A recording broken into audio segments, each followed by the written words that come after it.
In this section, we're going to look at themes and document formatting. Now, I've got a document here which has just been formatted to use headers. So as you can see, this one here is a header 1, and these other ones here are header 2s, this is a header 2, and so forth. So that's what it looks like by default, but we can improve it.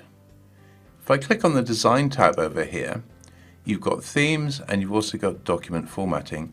So if I just move the mouse over these items here, that's the title one, and this one, and this one,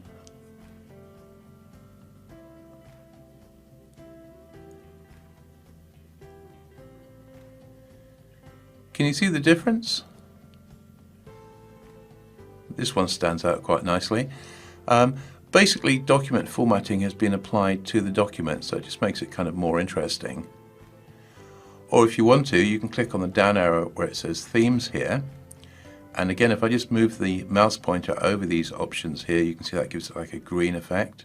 Here we've got a red effect, then a blue effect. And if we scroll around these, look at the difference.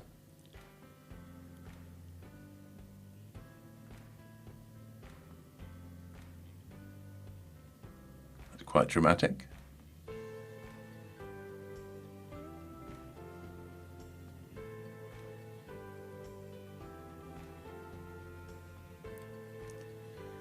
Now again, all of these formatting techniques, you could do them one by one, but the advantage of using this on an unformatted document is that everything is consistent. You know, all the header 1s, the header 2s, the header 3s, they all look the same.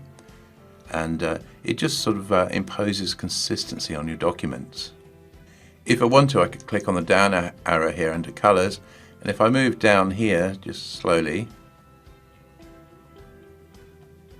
again, this is another way of changing the way things look. So as you can see, as I move down here, you have different color combinations. That one's a little bit bright, but you know, some of them are better than others. Some are a little bit gaudy, like that one was a little bit gaudy. There's other things you can do. You can change the fonts and things as well. So if you wanted to, you could, well, if we start at the top here, you'd have that one, and just kind of move down. And again, the whole point of doing it this way is consistency, especially if you've got a very long document. All the H1s, you know, the header 1s, header 2s, header 3s, they'll all be, you know, formatted in the same way. You have the same colors, the same size, and the rest of it. So, as I say, it's a way of imposing consistency on a long document.